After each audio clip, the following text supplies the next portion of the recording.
Next, we move on to Mikhail Gorbachev's and his new ideas and new thinking, as it's referred to.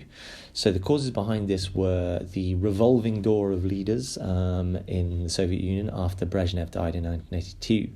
He was originally replaced by Yuri Andropov. He was in charge for less than 2 years.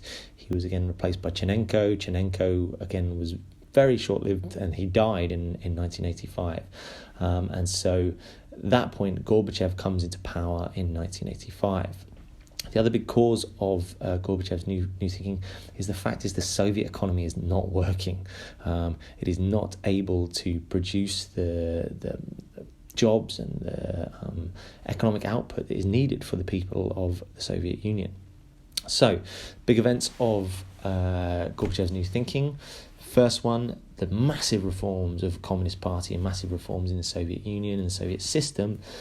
Predominantly the two you need to know about: glasnost, meaning openness, and perestroika, meaning restructuring.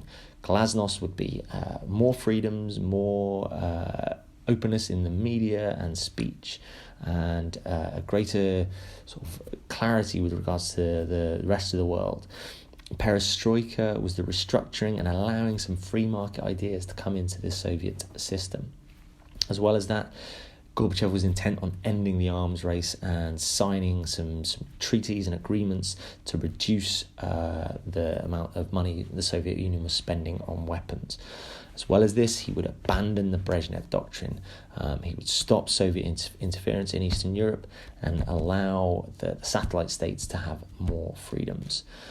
So the consequences of this is the fact that glasnost especially is a bit of a double-edged sword for Gorbachev, because by giving people more freedom, by allowing them to see more of what was happening in the Western world, people were able to see, actually, you know what, things were an awful lot better there. And so they were able to raise the question and raise the doubts about, actually, really is our way of living and as our system the best way of doing things, when it appears that things are so much better over in the West. The ideas of perestroika and the economic restructuring did lead to some economic recovery in the Soviet Union as well, but many other things would cause problems for Mikhail Gorbachev and mean that his ideas would never really come to true fruition. Next, we move on to